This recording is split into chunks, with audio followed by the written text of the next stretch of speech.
morning, everybody.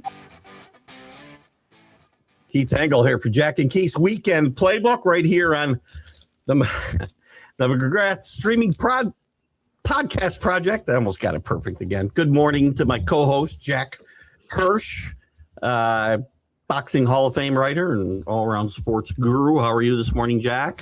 Hey, good. Little music to start. Yeah. We're happy to be able to come with you this morning and, hopefully distract everybody from it's been a bad weekend around both abroad and here in this country with some violence and different, again, just the world being the world, I guess, that it is today.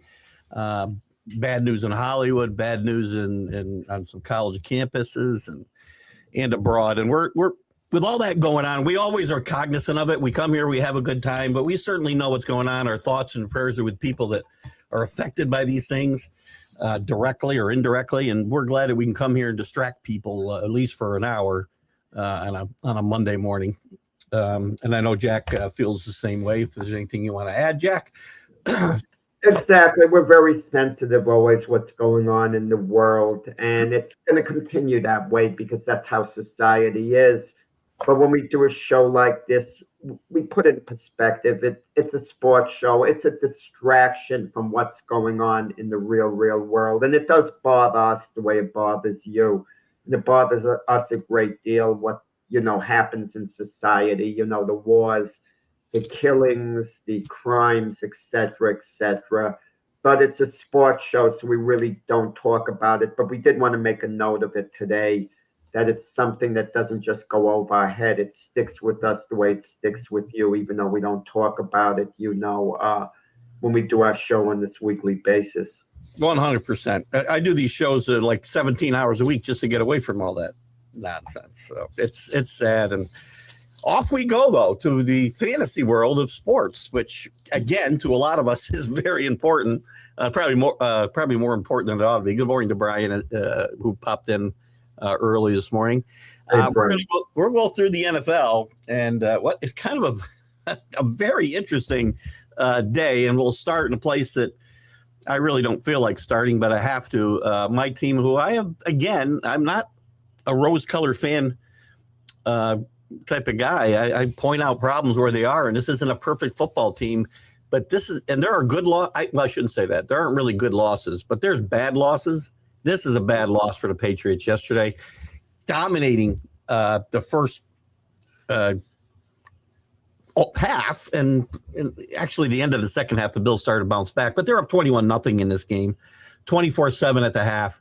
They possessed the ball for about 6 minutes in the second half totally. They have no offense at all in the second half except a long touchdown run by Travion Henderson to get them back in the lead briefly. And the Bills kind of let people know that they aren't quite done yet. Josh Allen, 2 weeks in a row now, last week with a fourth quarter comeback, he led this team on long drive after long drive yesterday from about the end of the first half on.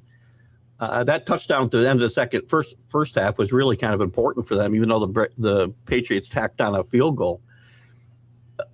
They're not done. This is a really good football team still. And, the Patriots are not dead. I'm not saying this is, the end of the world, but, there are those who say they haven't beaten good teams, although they beat this good team already.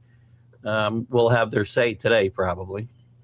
The Patriots are probably still winning the division, but the Buffalo Bills still owe the division. It's kind of like the couple of decades under Belichick, Brady, where the Patriots run supreme. They didn't quite win the division every single year, but they were always the team in that division, the number one team, even if they got in as a wild card on one particular year. And even the year where Brady got hurt and Matt Castell replaced him, they went 11-5. They didn't make the playoffs. They were still the team in that division. And yesterday was a big statement game for the Buffalo Bills, because finally New England was going to have a changing of the guard. It was more or less going to be official yesterday. The Patriots were going to win the game. It's a changing of the guard. And now it's the Patriots' time to take over the division like for years to come. and the Bills a step behind them. But what the Bills did was restore order. That's what they did. They sent out a big message. They were down 24-7, came back, won the game. Even though the Patriots are probably winning the division, nothing is certain now, but more likely than not, the Pats win the division. The Buffalo Bills are the number one team in that division. And they're not just with yesterday's win over, the Pats, the way they did it, coming back. Big statement game. And which team has more upside to go a little further in the playoffs? You get the feeling it's the Buffalo Bills still. You get that feeling. But I'm going to say this. No matter what happens the rest of the way, the Patriots season has been a big success. Even though Pat fans are not going to feel that way if they lose 2 of their last 3 games and they slip. And even if they win the division and they lose in the first game of the playoffs, fans are going to be disappointed in New England, understandably so. This season has exceeded anything that myself could have expected out of New England. I mean, it's been a great year on the gray. But let's see how New England bounces back after suffering this type of loss. Yeah, we do talk about no moral victories, right? But just the fact to piggyback a little bit on what you were just talking about, as a Patriot fan, just the fact that I'm as frustrated and disappointed losing this game yesterday as I am tells me how far they've come, because I didn't expect them to be leading the division by 2 games going into yesterday's game. I expected to be maybe battling for a wild card, down at the bottom of the rung. But Keith, would you agree with me this? And this has nothing to do with moral victories. No. It's how you lose sometimes matters. Yes. When you're up 24-7, I think that was a score at the half. It was. And you lose a game this big to your chief rival, that stings a lot more than if you were down 24-7 at the half and closed the gap and came just a little short. I agree 100%. As I said, kind of when we started talking about this, there are bad losses. This is a bad loss because of the way they played. They played so well for a quarter and a half, and they just fell apart. This is probably Drake May's worst game of the year, I would say. The offensive line didn't play particularly well. Even one of Henderson's long runs, that play was bottled up. He did that all by himself because that play was shut down for like a 1-yard loss, and he just found some space and took off. And I thought momentarily that put him back ahead at the time. I think 30, I guess it was 31-28, I guess, at the time. Well, the Patriot run defense, which I think has been, correct me, I think it's been decent throughout the year. It was awful yesterday. And we talked before the game that James Cook was going to be the key guy. Josh Allen's always the key guy for Buffalo, but I'm talking about otherwise. How James Cook is going to run the ball, how effective he was going to be, was going to play a major role in the outcome of the game. And James Cook came up with a great game. That team's much better when James Cook is involved in the game. We talked about this early in the season when the Bills were struggling. I kept saying they need to get Cook involved. They got him involved yesterday. And again, as you said, Josh Allen is still the key to that team, and they're never out of it. I mean, it's just. You know what? I think it hurt a little more, even though maybe New England is feeling it. Wow, Buffalo, did we really pass them yet? They send a message to us. It's getting that valuable bye. And it seems yesterday's loss, it kind of slipped away from New England with Denver winning. Okay, it's going to be kind of hard for New England to get the bye. And the bye means a lot because if you get the bye, you have both 2 games at home to get to the Super Bowl. Right. And now without the bye, you have to play 3 games and not all of them at home. Well, as we stand right now, they're actually 2 games behind the Broncos in that because the Broncos it's basically over. Yeah. Well, the Broncos have a tougher schedule coming in than the Patriots, theoretically. So there's hope. And again, that was a tough scheduled game yesterday, so I don't want to hear that with the Packers. Actually, they did play well. I like the Packers yesterday, but we'll get into that. Let me get into a couple of these comments before we move on from this game. Big week for the playoffs. Yeah. We'll be talking more of the college football playoff on Friday for sure. Ken. Welcome to Ken from the Bottom Line Sports. What's interesting what Carlton's saying, Bills now or never, they have a solid path to the Super Bowl. Yes and no. Their path to the Super Bowl doesn't have to go through Kansas City anymore. And it's a shame in a sense because the past Buffalo Bill teams that lost to the Chiefs would have had a heck of a chance this year of going to the Super Bowl. They would But have. this might not be as good of a Buffalo Bill team as the one of the last 1, 2, 3, 4 years. I would think this is the worst one of those teams, quite frankly. Right, I would too, despite their great comeback yesterday. No, it's still a good team. They don't have a clear path. Bills do not have a clear path to the Super Bowl. Maybe they get there if they could ride the back of Josh Allen's heroics. I'm not. No one's discounting their chances, but they don't have a clear path. Well, despite Kansas City no longer being in the picture. If they finish out the regular season like they played the last couple of weeks, dominating second halves, they will be one of the favorites. The AFC's wide open. They'll be in the mix. I think subconsciously, there's probably the Bills will have some relief in their brains, knowing that Kansas City's not waiting somewhere down the line. I think there'll be some kind of relief in their head. Just me. Yeah, but let them go to have to play Denver and Denver. That would be a tough nut to crack. That's a great point. You talked about Denver. Since we're at the top of the AFC, we'll talk about the Broncos. A great performance by Bo Nix yesterday. The Bronco defense came up big in several spots. Love with a big interception at the end of that game. I didn't ever feel like I didn't feel like the Packers were ever going to win that game. Watching what I watched of that game, if Broncos felt like they were in charge most of that game. I don't know how you felt. I know that there were times it was close, and even the Packers had a lead a bit early in that game, but it felt like the Broncos were in charge. And I think that, again, playing, especially the way you saw the Packers not play well in the fourth quarter again. Teams don't play well in the fourth quarter because of that mile-high issue. And I think that's why it's a big factor, the Broncos getting home field advantage here if they, in fact, hold on to it. Well, I'm going to say this. Of all the teams that lost yesterday, of all the teams, the worst loss was not the New England Patriots. It was the Green Bay Packers. Worst loss. And I'm not talking about just the game itself, the injuries that went down. Losing Micah Parsons apparently for the season.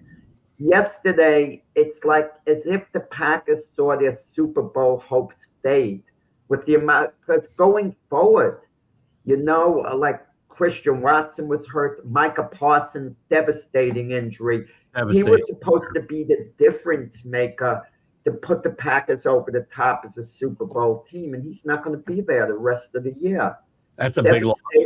Devastating loss. At least had they won the game, they would have been the number 1 seed and maybe tried to hold on, but it's going to be tough the rest of the way. The Packers probably still make the playoffs. Probably, but I wouldn't be as optimistic about, them advancing far as I was going into yesterday's game. Well, they fell they had a chance to get to the number 1 seed yesterday, and they fell to 7th. So that's how volatile all these seedings are right now in both conferences, actually. So, well, in that division too, you could argue the Lions suffered the worst loss because now it looks like they're completely out of the playoffs, but you can make that argument. Intriguing division. The Chicago Bears might actually win it, but I can't see with Caleb Williams, going to the Super Bowl. But look, anything's possible. Anything's possible.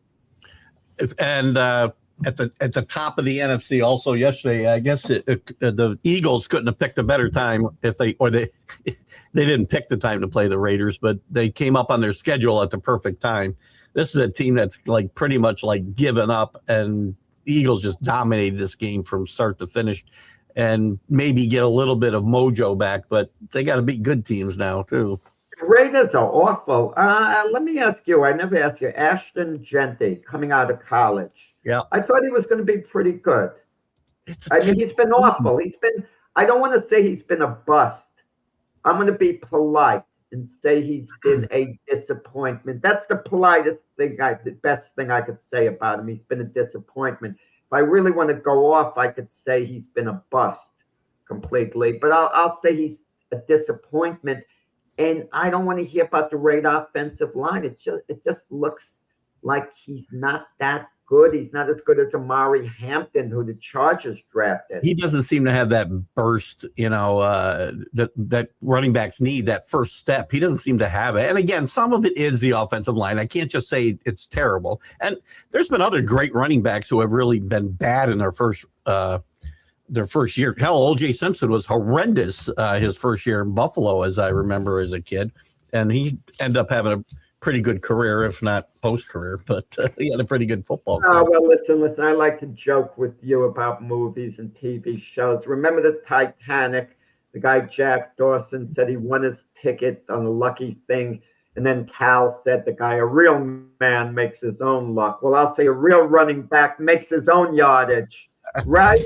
And a league running back finds a way to get some extra yards. Yeah. And by the way, I'm glad you brought up Titanic, because I have a beef with that whole freaking Rose is not the great person we think she is, because there was plenty of room in that raft for both of them. I'm telling you right now. There was plenty. Yeah, I don't get the images. Like Rose gets up, Cal's being made to be the total villain. And I understand why Cal was a cutthroat guy with business. I get all that. But that's his fiance fooling around with this other guy. He has a right to be upset. She could have pulled him on the raft, too. There was plenty of room. Jeez, come on, Rose. Get it together. Revisionist history. What are you going to do? Great movie. I love to bring up movies. But the Philadelphia Eagles, nice bounce back. Great. But at least they're avoiding the free fall. And this is the situation with the Eagles now. The only way they don't make the playoffs is if they lose their last 3 games and the Cowboys win their last 3. And that combo isn't going to happen, because out of 6 games, 3 of the Cowboys and 3 of the Eagles, all 6 are going to have to go wrong for the Eagles. So the Eagles are in the playoffs. They still have to find a way to get it together. Their defense showed up, was elite yesterday. And, A.J. Brown only had a couple of catches yesterday, but at least one was for touchdown. They get Devontae Smith involved. Goddard has been their main receiver, their tight end this year, the way it seems. Quan Barkley still isn't the play he was last year. He was somewhat effective yesterday, though. And ran the ball better the last couple of weeks, even though the team struggled. He got more involved last week, I thought, or at least early in the game, and then they kind of went away from him. So, but they need to get back to him. And we'll talk more about hot seats for sure, but I think Pete Carroll is definitely on a hot seat. I think he's a candidate to be one and done. Not Aaron Glenn, though. Not Aaron Glenn, but Aaron Glenn is going to have to change his ways. As a Jet fan, do I want to see Aaron Glenn come back for one more year? Yeah. The only way I want to move on from Aaron Glenn, if you had a Mike Grable type candidate there who you can't afford to bypass. But I don't see any Mike Grable types out there. Do you? Or Sean Payton types? Tell me if there's one out there. I cannot. We've had this discussion before. I don't see one guy unless you're right. If you're in love with Marcus Freeman and you get him to come here, which you're not going to, that's not going to. I don't think Marcus Freeman coming here might be a little out of his element. He's not familiar, with the NFL. Yeah. Really, the modern NFL. Maybe be a good coach. But if Aaron Glenn, who's made his reputation as a defensive-minded defensive coordinator, the Lions, excellent defensive player with the Jets, he's turned over the defense to Steve Wilkes, his defensive coordinator, and the defense was dreadful again yesterday. Aaron Glenn's going to have to personally take that over. Who's the one name who I might actually hire if I moved on, and you're going to wince? Rex Ryan. He would get – wait. He would get the defense straightened out. If nothing else. He would get the defense straightened out. He wouldn't put up with yesterday. And yesterday was supposed to be a bounce back. Aaron Glenn apologized the week before over how poorly they performed. He promised to have them ready yesterday. The tackling was awful yesterday, amongst other things. You mentioned the defense, and one thing I can see I think Aaron Glenn is safe, as you say, as Brian says. Yeah, one more year. I do think they hold his feet to the fire a little bit, and he's going to have to make some staff changes or to keep his job, but I think they're going to make him make some staff changes. They need a quarterback. You see, if I'm the owner, I evaluate the coach. What you do if you come back with Justin Fields as your starting quarterback, a Tyrod Taylor. First off, I wouldn't allow that. I would sooner get a Jameis Winston and try to revive his career the way Geno Smith revived his. It might not seem ideal, but it's certainly a better option. They're paying Justin Fields next year. I get that. Make him the primary backup. Quarterbacks get hurt. He's your backup. So your starter goes down, then you insert Justin Fields in there. I get all that. Brian's they had Brady Cook yesterday. And, I'm watching Brady Cook. He threw 3 interceptions. 2 of them were really bad. He was doing some decent things, granted. Brady Cook, what I would do, I give him a spot on the practice squad. If another team claims him, good luck to you, Brady. All the best. And if they don't, he's got some ability. I don't know. Do you remember him at Missouri, how good he was? He was really good. He was really good at Missouri, yeah. He had a great career there. But okay, I never did. I think he was going to be a starting quarterback in the NFL, though. Never. Yeah, but look, let him be on the practice squad. Maybe if he's performing well there, you move him to third string, and maybe ultimately he could work his way up to a backup role. I mean, who knows? But these coaches have to be held accountable for their moves. They really do. Brian talks about. I said he needs to make some moves with his staff, and I think he's going to be forced to do so. He has to take responsibility for the guys that he hired for that offensive coordinator, defensive coordinator. You do, and you have to take responsibility for making Justin Fields your starter. You went out on the limb. The Bears moved on from Justin Fields. Fields wasn't that bad with the Bears, in all honesty. The Bears may have stuck with him if there wasn't a contract issue they then have to deal with, and they had the number 1 overall pick, so they went with Caleb Williams. But it wasn't because they necessarily disliked Fields that much. And the Steelers saw Fields having potential, but Tomlin moved on from him. Yeah. Well, while we're on the Jets, I mean, they get spanked again yesterday, and it seems like every Sunday on the Big Football Show, we all sit here and we disrespect Jacksonville, but they just keep winning games. They get 10 wins. I know that, again, the competition will blah, blah, blah. You can only play the teams they put in front of you. And they're winning convincingly in some of these games. They beat Seattle at home by 30 a couple of weeks ago, and we still don't give them any respect. I'm not sure why. Maybe we're not giving Trevor Lawrence respect because finally he's showing he's a really good quarterback, playing like a really good quarterback. 5 touchdowns. And we were critical of him. The guy who was supposed to be a generational player, being a little better than average doesn't cut it for generational talent. But now I think we can upgrade Trevor Lawrence's rating and say he's a good quarterback. How's that? We won't say he's just a little better than average. Let's call him a good quarterback. Let's hold off and let him take the next step to very good. He's got to keep performing. Then we'll upgrade him to very good if he could keep performing. That's fair. I think at least we're giving him a little bit of credit. Chris, give him a little bit of a promotion. You're now you go into the category of a good quarterback. We give him a grade of B amongst quarterbacks. Before he was like a C plus. Now he's in the B category, and let's see him get to the A category. Agreed. Moving on to another game of interest, the Colts with Old Man Rivers. Good morning, Chris. Your comment about Rivers. I knew we'd get comments like this. Philip Rivers did nothing to get excited about. Get out of here. He was horrible. The defense won that game for the Colts. Brady Cook, the Jets free agent quarterback, probably could have performed similar to Philip Rivers yesterday.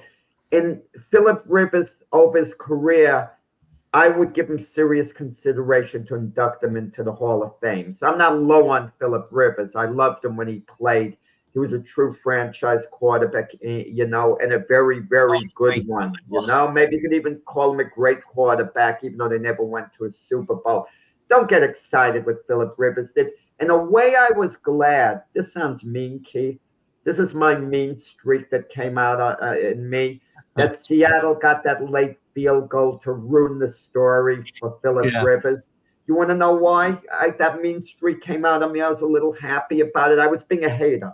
Let me tell you why I was being a hater. Because I'd have to hear this morning, it would be all over TV, Sports Center. Oh, Philip Rivers heroics. There were no heroics. No. I mean, he managed the game a little bit. How much worse could he have done? Philip Rivers is too smart and too seasoned. He wasn't going to go in there and throw 3-4 interceptions. Yeah. I mean, he managed the game a little. It was the Colts defense that kept him in it. So come on. And I said they won. My bad, Brian. Thank you for pointing that out. I meant to say kept them in the game because I'm looking right at the score. Yeah. They won, but Phillips Rivers. I saw a couple of the throws, and they looked like he was like pushing the ball out there. Yeah, listen. The man's been off 5 years. He's 44 years old. He, for his age and his situation, he did okay. I'm tired of this quarterback narrative around the league when guys come out of nowhere and they play a good game or two.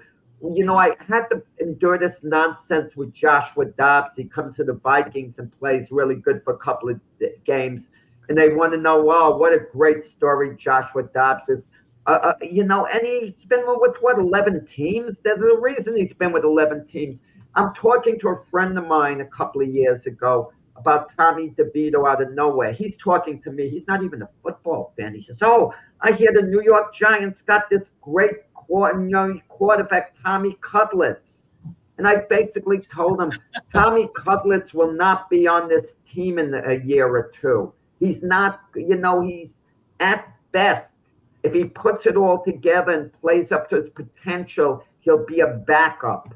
He's a third-string quarterback. It's good he can fill in and win, a couple of games. But come on. He's still the third-string quarterback for the Patriots. I expect him to be second-string by now. Who was it? Joe Milton. He plays one good game at the end of the year, and everyone's getting excited. Oh, he has a rifle of an arm. That was Mac. We keep hearing it. Joe Flacco has some good games, and we're hearing this about him. Oh, Joe Flacco's the answer to this or that. They're not By the way, what happened? Wait. What happened to Joe Flacco? He went to the Bengals, and he's still on the team, I guess. He played a couple games. He's still the backup for. He's playing now, predictably. Yeah. And you disagree, but I hear the same thing like with Kirk Cousins. Let's see if anyone is dumb enough to offer Kirk Cousins an impact contract. If he could play Tampa Bay on Thursday nights, he'd be great. That could be every game. He could have. These guys can have good games now and then. Of course they can. This isn't. This, though, Philip Rivers' situation is not even related to Flacco and Cousins. Those guys just got old, but they still kept playing. Flacco only spent 3 months on his couch. Everybody makes a big deal about him coming off his couch. He only spent like 3 months there, and he played in training camp. This guy hadn't played 5 years, and he looked like a guy who hadn't played in 10 years. Philip Rivers is capable of playing a good game or two going forward. He really is, because when you have a great quarterback, it's the remnants of what he has left could, cash in. If the co-receivers get open, he can hit them with a pass if the blocking is there. If they're blocking for Jonathan Taylor's faded off a bit, hasn't he? Well, he got, he only averaged 3.5 yards or so. Yeah. You know what it is? That's deep. When you can stop, if you can game plan just to stop a running back and you don't have to worry about anything else, then it's not that hard to stop these guys, as elite as they are. He started to go down when Daniel Jones got hurt his leg, and he couldn't move around the pocket as much. When he stopped being able to run the football, they started focusing on Taylor, and it's much easier to game plan for Daniel Jones in the pocket than running around. You know what's really going to be interesting, Keith? Wow. And no one's talked about this. We're the first show who's going to mention it because we're getting ahead of the curve here with Philip Rivers. If he plays decently the rest of the year, gets better, has all our off-season to get in shape, and he lets Indianapolis know, I'm willing to come back next season. I'd like to be on the team. Do you sign Daniel Jones, who I think is overrated but good? Daniel Jones is too good to be a backup in the league. When I say he's a good quarterback, I mean he's better than a backup, but he's not a true franchise quarterback by any means. Or do you go with Philip Rivers if No, he gets in shape? no. I mean, as insurance, maybe he wants to come and carry a clipboard. Yeah, and I'll Well, pay him. but what happens if he plays well the rest of the year? And Then they say, wow, he has all off season and he buys in. I'm not giving him the job, is what I'm saying. I mean, you And want you can't sign, if you sign Daniel Jones to that type of money, 30 million a year, whatever, then you're committed to him as being your starter. well, if you do it for you're not going to commit to Philip Rivers because at best, even if what you say is accurate, how many? He's not going to play at the top of his game. They're not going to be better off with Philip Rivers than any other quarterback that might be available this year. They'd be better off with Mac Jones than Philip. Mac Jones is the wild card. I think Mac Jones proved this year he's worth a team taking a gamble on, because if you give him the right setup, the right coaching, he can be effective. He can be effective. So I think Mac Jones is kind of like a wild card in this. Now, if Philip Rivers wants to come back again and beat a backup, and I just pay him the minimum, that's great. I mean, that's what they're paying him now, like 20. No. My point is this: when he retired, he was still a good quarterback. Okay. Yeah, that was 5 years good. ago. He's been off. It's 5 years. But if he can come back in these last 3 games and really play well, he was rusty yesterday. I'm just saying hypothetically. And then he says, I have all off season. I still got what it takes. And the coach said, his arm is really good. He's going to work hard, get in shape. And the coach loves him, obviously. Coach Steichen loves him, because otherwise he wouldn't be back in Indianapolis. That's fair. They wouldn't have reached out to him. I can see him being that starter. I'm not putting my season on his shoulders. I'm not. I mean, Jack, if you retired and were gone 5 years, I'd have to think long and hard. I might give you a guest shot, but I'd have to think long and hard about making you. But you're giving him his audition these last 3 games. He's getting his audition. Well, he failed the first one badly. But yesterday, we give him a pass yesterday because he's only had 5 days of practice. Come on. He didn't do bad, Danny. My God. Let's see what he does. It's hypothetical. See what he does the next 3 games. If Philip Rivers plays really well the next 3 games, he might want to come back, and they might want him back. Well, Dave Steve was a pitcher, so Chris, I don't know if that pitchers and quarterbacks are the same thing. So he did make, pitchers make comebacks. Quarterbacks don't sit out 5 years and come back and play regularly. It's not going to happen. Let me tell you what would be the greatest story. One of the great NFL stories. We don't wish it upon Drake May, but if Drake May had to be out, Mike Grable, I assume, correct me if I'm wrong, was probably close with Tom Brady because they played together, and he saw the greatness of Tom Brady more up close than us being on the same team. Could you imagine they reached out to Pats, to Brady? Brady's saying, I could still play. That would be amazing. He'd play better than Rivers, and I get you. You know what? That phone call would probably get made, but there's also and they would give up his minority share with the Raiders. You'd have to do with the Pats. Yeah. Could you imagine that? Fox would probably okay him, give him a leave of absence. Maybe he'll keep doing games. Maybe he'll keep calling games, owning the Raiders, and playing quarterback for the Patriots. Let's see how that goes. Anything can happen in the NFL. Other big games yesterday. Let's jump to Brian's Lions. If this felt like I know it's not a must-win game. It was a must-win for the Lions, and it was a must-win. The Lions are out of it now. They came up short. They can't. Just looking. Listen, Keith. Just looking at the standings right here. I know them, but I want to confirm the numbers in my head. I'm looking. The Lions right now are 2 games behind Chicago. They are a game and a half behind Green Bay. 3 games to go. I mean, the Lions, if they win their last 3, could they catch one of them? I suppose. But yeah, I mean, they're pretty much out of it. They're not going to get a wild card. Listen, You gotta run the table. Seattle's is 11-3, the 49ers at 10-4. Seattle's 3 games ahead of them. The 49ers are 2 games ahead of them. They're probably not going to catch them. They're probably not catching Green Bay. They're a game and a half behind Green Bay. They have to make up 2 games on a couple of teams with 3 games to go. Are they out of it? I mean, they're not mathematically eliminated. Feels unlikely. It's possible.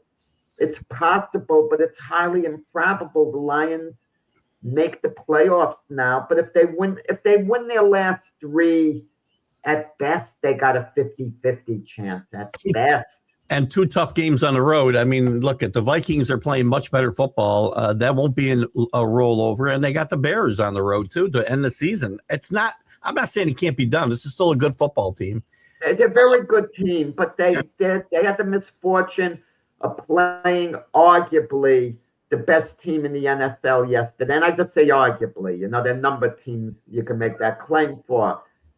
They met a extremely good Ram team who was coming off an upset loss. So you knew the Rams were going to be ready. Yeah, I think their only path is their own division and passing the Packers. You're right, Danny, because between the Rams, Seahawks, and 49ers, wildcards. I mean, they're like, 2-3 games up on the Lions. It's just their path is only the Lions within their division in reality. Agreed. But with the injuries the Packers had, maybe the Packers lose 2 of the last 3, and the Bears could easily run the table in reverse and lose all their games. Something about the Bears feels erratic, even though they should have made believers out of us when they went and beat the Eagles in Philadelphia on Black Friday. And you look, the Bears seem to restore to yesterday in the way they dominated Cleveland. It's fair. Their last 3 games for the Packers are not pushovers either. They're at the Bears, they got the Ravens, and at the Vikings themselves. So those are not pushovers either. So they're going to have to do some work to the Vikings. But the Bear Packer game, one of them stays ahead of the Lions. The Lions don't make up any ground on. Yeah, not having head-to-head matchups is going to hurt them. Unless that Bear game could be for all the marbles in the division. It's possible at the end of the season for the Lions and the Bears. What are you getting on for all the marbles? With the Lions don't have any marbles right now. What do you mean for all the marbles? They got to accumulate some marbles in the next week or 2.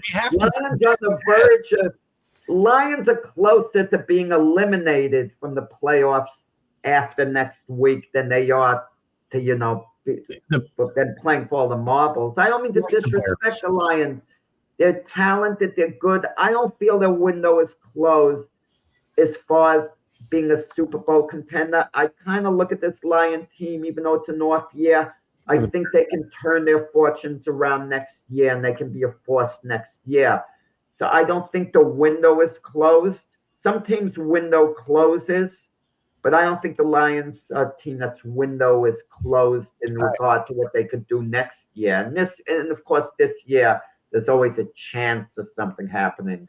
I'm going to make a bold prediction. The Bears are at the Packers next week. They're at the 49ers a week after. The Lions have a little bit easier path. I will predict right now that game, the last game of the season between the Bears and the Lions, they're playing for the division title. Well, with the Packer injuries taking place, you don't know what the Packers are going to be going forward. I have a feeling the Packers could be in some trouble yesterday with the amount of injuries that they had. But, we'll see. But the Lions had to win yesterday. We keep talking about these teams. They have to win. They have to win. They have to win. And then when they lose, we keep saying the next week they have to win. Yeah. Well, here's the thing. The Lions don't control their own destiny. That much we can say. They do not control their own destiny. And this time of year, that's one thing you really want in your pocket, right? You want to control your own destiny. It's possible. Listen, Lions have a pulse. I mean, let's see. If the Lions make ground next week, they can be back in it. Right now, they're not in it in reality. But if they win next week and they could get to within one game of someone, okay, then we could talk a little more. Yeah, the Lions, and Rick's right. I mean, look at the Vikings. Yeah. To be spoilers here, they get to play, a couple of teams in their division, and their quarterback is, all this stuff. JJ McCarthy plays 7 games, and he's a bust. We want to rate guys off so fast today, or build them up. It just drives me nuts. Well, no. I think people are saying with McCarthy, look, he was a first-round draft choice. They moved up in the first round to get him. And he's in his second season, and it's getting to be late in the year. He plays. Has he lived up to expectations? Now you could say he's injured, and I get that, and I don't blame McCarthy for getting injured. It's certainly not his fault. But if a quarterback's not producing for whatever reason at a certain point, it's been disappointing for whatever reason.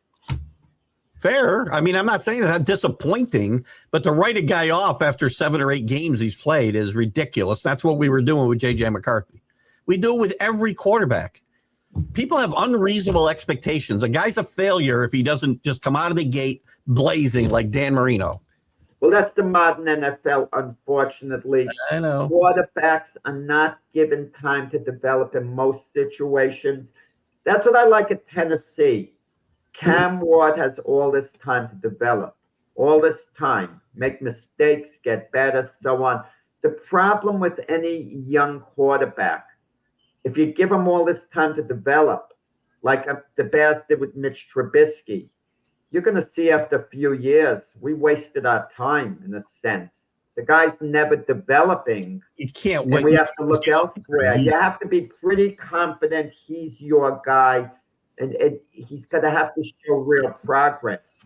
Sports is a microcosm of society. I say this all the time. And we as sports fans are like the 25 and 30-year-old generation today who they want everything. They want it right now. They want everything I have, but they don't want to work 45 years for it. So just relax. He'll be fine. JJ McCarthy's playing some pretty good football. There were some games yesterday, some upsets. Let me go through the rest of the games here before we run out of time. We talked about, Bears did win big over the Browns. And again, we'll get Shedeur Sanders stories right and left because he was terrible. He had an awful game in freezing cold, but he's a rookie there. Let's have awful games. Every rookie has awful games, you know. Ravens and Bengals, Joe Burrow plays poorly again. Did you think this team would get shut out yesterday? I didn't know if they'd win. Joe Burrow team getting shut out. Something is off with Joe Burrow. It might be motivation or whatever. He was bad yesterday. I'm very quickly, when I talked about the Big Four all season long, I was talking about Mahomes, Josh Allen, Lamar Jackson, Joe Burrow. They're in one bracket and everyone else is in another. I'm changing that. I'm going to leave Josh Allen and Mahomes in that bracket still, even though Mahomes got hurt. They still stay in the bracket. Lamar Jackson slipped out of that bracket, but I'm ready to put him back in soon. But Joe Burrow slipped out. How can I look you in the eye and say Joe Burrow's better than Matthew Stafford? I can't do it now. People are going to use his comments that he had earlier this week, I think, and tie it to this game and talk about his motivation and is he having fun, all these things. Personally, I just think he was frustrated last week, and Joe Burrow's fine. I don't know that he wants out of Cincinnati, but this was not a good performance. But the Bengals are certainly officially done. Chargers and Chiefs yesterday, the Chiefs' last stand. I took them one last time. And not only do they lose the game and their season, they also lost their star quarterback to an injury. First major injury of his career, I believe, for Patrick.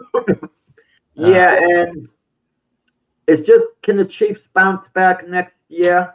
Yeah, I think they can. There's a lot of talent on that team, but the favoritism that they've had the last 7-8 years of always getting to the AFC Championship game, I think that's gone. I think they'll just be one of several teams in the mix. They've lost that favoritism. I'll give you one parallel. After Tom Brady lost a season with a similar knee injury, not exactly the same injury, but a very similar knee injury, devastating injury, his career in the Patriots dynasty, his career jump-started to another level after that injury. and the Patriots dynasty got reborn. So let's kind of. Well, my friend Max Kellerman said something that was funny and true. He had said that Tom Brady had fallen off the cliff, and then he had to change his tune. He said Tom Brady had a Hall of Fame career after falling off the cliff. Just what he did afterwards was good enough for the Hall of Fame, let alone what he did before. 100%. Listen, Brett Favre may not be far from getting a phone call from somebody if Philip Rivers is going to get them. That's for sure. Burrow was never. Let's go over the games. Let's go over the games here. I got some stuff to say here. We'll get to them. I promise. Let me just get these guys their say. Brian could comment on this because it's the Lions. I'll leave that for you to comment on, Brian. That's from Who is Brian. that, by the way? Welcome, Damien. Oh, Damien Hernandez. Go ahead, Brian. You can comment on that while we go through some more of the games. The Giants and Commanders. The Giants. I don't know how this is the broken windshield special. It was a fairly entertaining. Oh, yeah, I like that line. Come and get a new windshield. That's how exciting the game was. Pete Exelm line. Yesterday I thought this for the first time. I know you're going to get on me. Young quarterbacks, they need time to develop. Did we get overly excited about Jackson Dart? He might be a good quarterback for the Giants. He might be a good franchise quarterback, but he might not be. I'm not that certain we should be sold on him. He has a good pair of legs. Everyone is excited. He's charismatic. I think we don't know how good he's going to be yet. The team's in disarray. There's no weapons around him. The coaching staff is in flux. Again, I'm not going to make a judgment one way or the other. He didn't play horribly yesterday and play great. I think he's played well enough to think you've got a chance to have your franchise quarterback here. He's got to take better care of himself. Giants have been awful this year. Big disappointment. Not that I thought they were going to have a winning season, but the potential was there to take a step forward. Abdul Carter played good yesterday. Yeah, he did. He's been a disappointment. So he starts showing time for meetings now. All of a sudden, he only got to get warned like 10 times and fined. So great job for him. Texans still on fire, just a game behind the Jacksonville Jaguars that we disparage. The Texans playing great football, although giving up 20s a lot for that defense, but they score 40. The offense gets it in gear against a bad Cardinal team. Texans might be a team to reckon with as we head into. They're definitely a team to reckon with. I mean, you could argue who has the best defensive unit, them, the Denver Broncos. I personally think it's the Texans. The 20 points they gave up to Arizona wouldn't bother me because when the Texans had the game won, so you kind of wonder how motivated the unit was. But the Texans, them in Jacksonville for the division. It's going to be interesting to see who wins it. Very interesting race here towards the end. I don't know if they play each other or not, but that'd be interesting. Let me just see real quick. Do they? Texans play who? I think they play one another. No, they got the Raiders, Chargers, and Colts. They got the Colts to finish the season. Raiders, Chargers, and Colts. Huh. That's not an easy road. Colts will be cooked by that point. Unless the Colts are in the race, the motivation is going to be down. I wonder how the Colts feel about giving up the 2 number 1 draft choices in Adonai Mitchell for Sauce Gardner now. Yeah, I'm not sure if Sonia's going to be mad at us or happy that we went listen, about this. I nailed it. I nailed it once again with the Panthers. I said the Panthers were going to be 8-9 on the season. I knew what they were about. They're 7-7. They're going to lose at Seattle, and they're going to maybe split the 2 games with Tampa Bay, and that'll put them at 8-9, just as I predicted, this year. But bad loss to the Saints. The Saints are getting better. Saints are pesky. They might win only 1 or 2 more games the rest of the year. They're not going to win all 3 games. They might win no games, the Saints. But the Saints are kind of building a little towards something, I think. Tyler Shuck. I can never say that. I look at him and I can't say it. Tyler Shuck didn't play badly yesterday, and maybe they have something. They don't have to waste an early pick on a quarterback. Maybe I think they can move forward with Tyler Shuck next year. I think as long as he keeps playing this way the last 3 games, They showed something. With the Panthers could still win the division, but they've got to take care of business these 3 games. And it really is going to come down to them and Tampa Bay, the head-to-head games. Not that it matters today, but I can't figure out for the life of me. I looked this morning at all the things that would be tiebreakers. I cannot understand why the Buccaneers have a tiebreaker over the Panthers right now.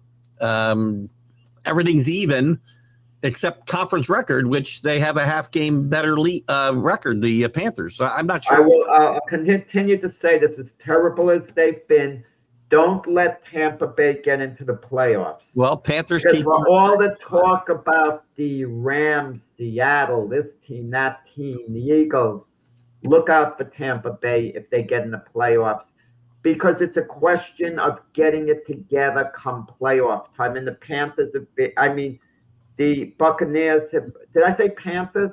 The Buccaneers have been atrocious. But they'll get it together, the Buccaneers. No, listen, Panthers have had a good year.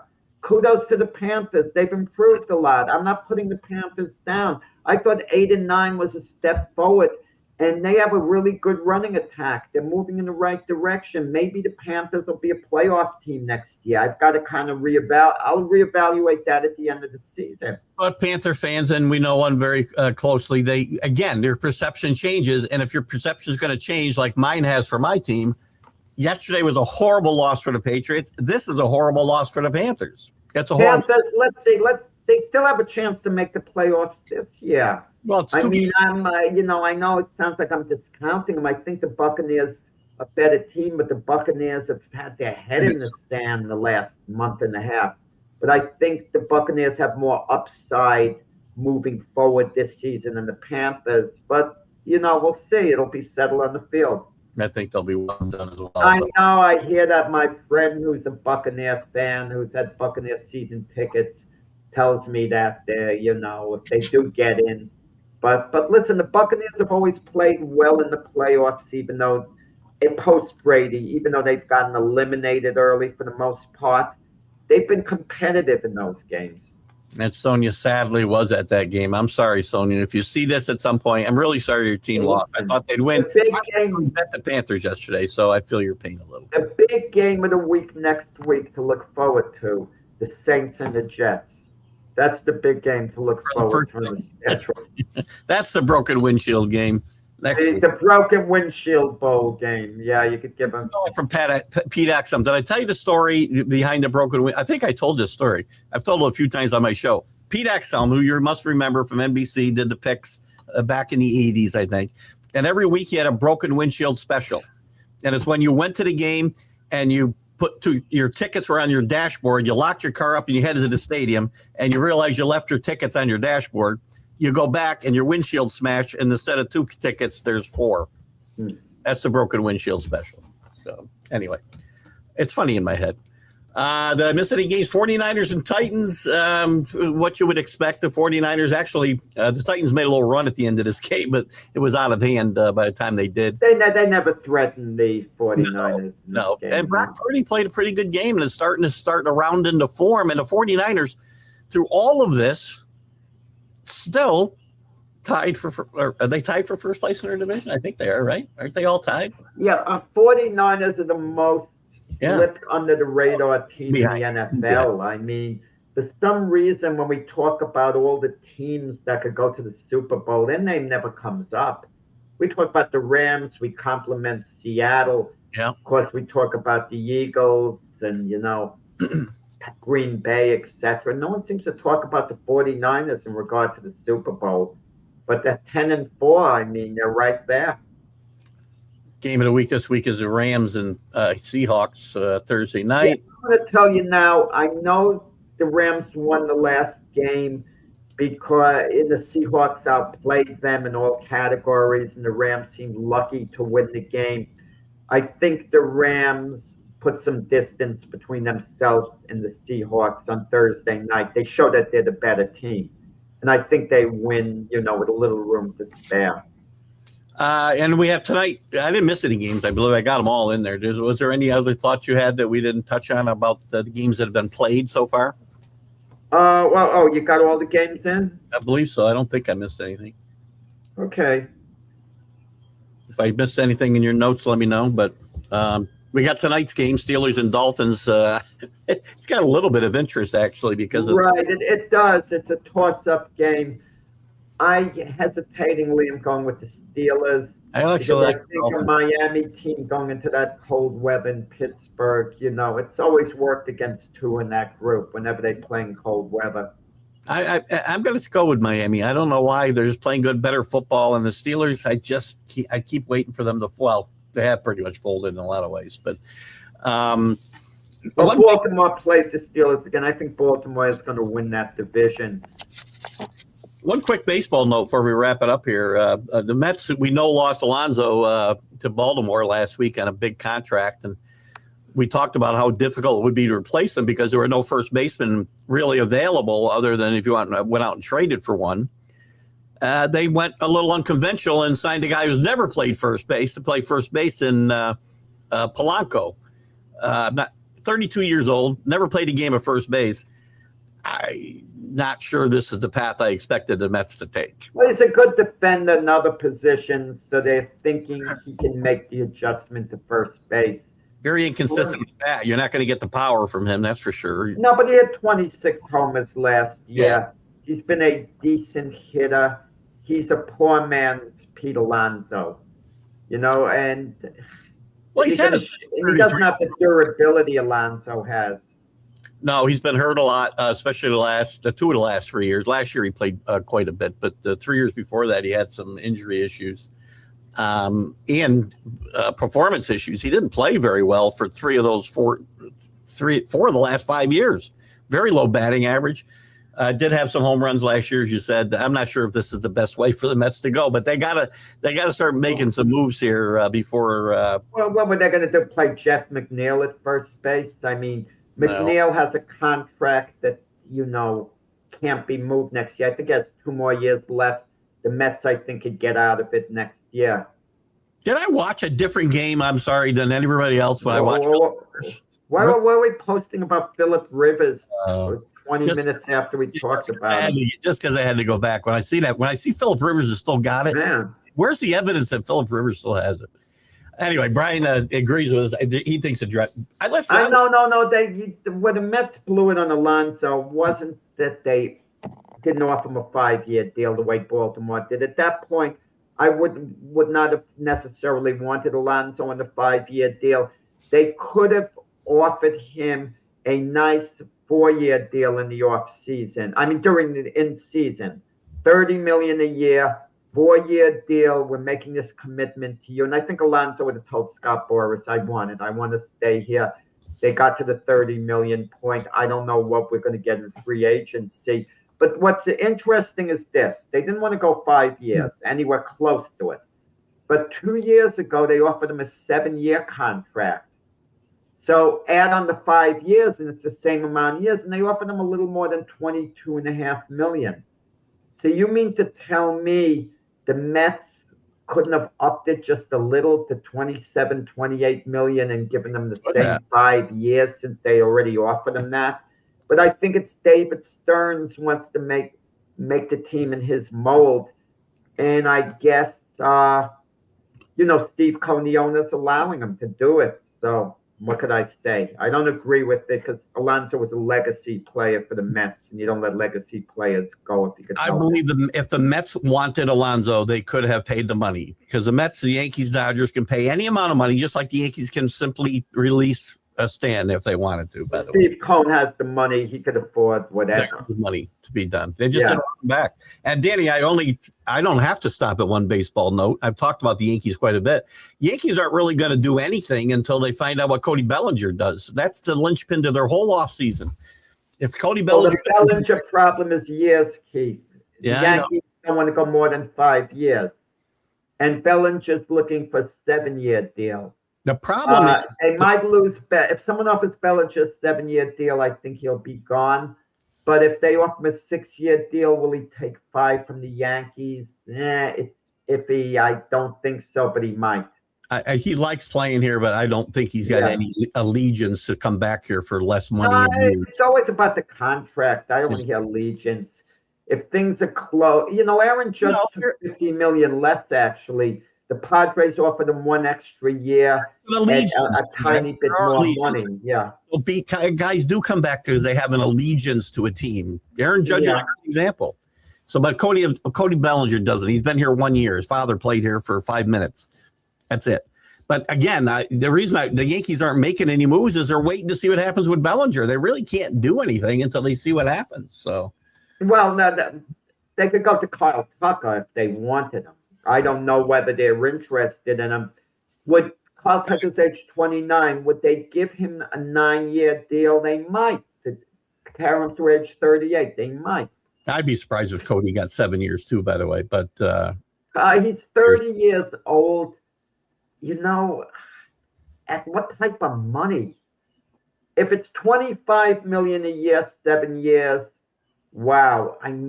I think about it, but he was a rat at Cody Bellinger.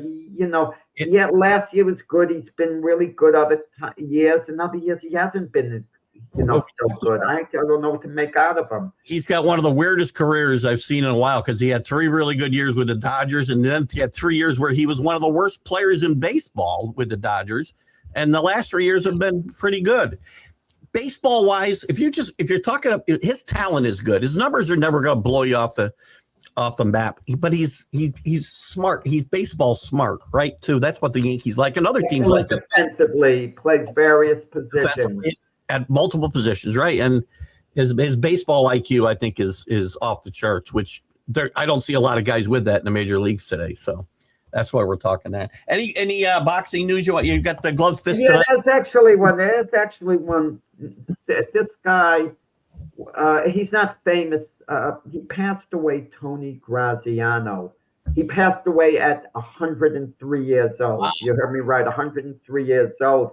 I interviewed him when he was like 100 years old, actually. You could Google the story, Google my name with his, and I'm sure you can find the story. But he was from Canastota, New York. He managed Carmen Basilio and Billy Backus, and they were the 2 inspirations for setting up the International Boxing Hall of Fame in Canastota. He had his restaurant for a lot of years that played host to everyone who'd come to Canastota for the Hall of Fame. His restaurant was the equivalent of what Toots Shaw's was to athletes back in the day. And he was an Army veteran who was a war hero as well. Wasn't he a veteran or something else too? By the way, wasn't he part of the? That's a different Tony Graziano. Sorry. Yeah. Great individual. Got mixed up with the other Tony Graziano who was part of the Bonanno family. That's what I'm wondering. No, 103 years old in the boxing business. So he left his mark in the boxing business. Well, good for him, and our thoughts and prayers go to his family, and a lot of By the way, Paul Wiggin too, another a guy who not as well known in football as a lot of people, but former coach with Kansas City, was an assistant coach around the league, superstar linebacker with the Browns back in the earlier days of the NFL and before Super Bowls were being played. He passed away this past week. Also, coach at Stanford, Coach John Elway at Stanford, Paul Wiggin did. He passed away as well. Was that the craziest game? We should talk about that Stanford game. He coached in it. He was the coach for that game. Right. That play never should have been allowed with a band on the field. That wouldn't happen today. That is so stupid. They should retroactively go back and call that game a no contest. There shouldn't be a loser that game. That's absurd. The band's on the field but it was a Stanford band, right? It was a Stanford band, yes, and Cal scored, right? Correct. Oh, so maybe you hold it against Stanford if they can't control their own band. I don't know. Well, I'll tell you what, their trombone player played a severe price for being on the field because he got hammered. If you remember the scene with the trombone player just getting run over. So, anyway, great show this morning. Hey, Danny. We covered a lot of stuff. Danny is right that to get to 103, you really need momentum. I agree. You got to get momentum. You got to get pushed there. Jack, thanks, guys. Thanks so much. We'll see you on Friday. Jack, I'll see you tonight. Come on, I have no music playing. Jack, I'll see you tonight with Glove Fist at 7 p.m. Eastern. I'll see you Wednesday with the College Football Huddle, and we'll see you at other times during the week.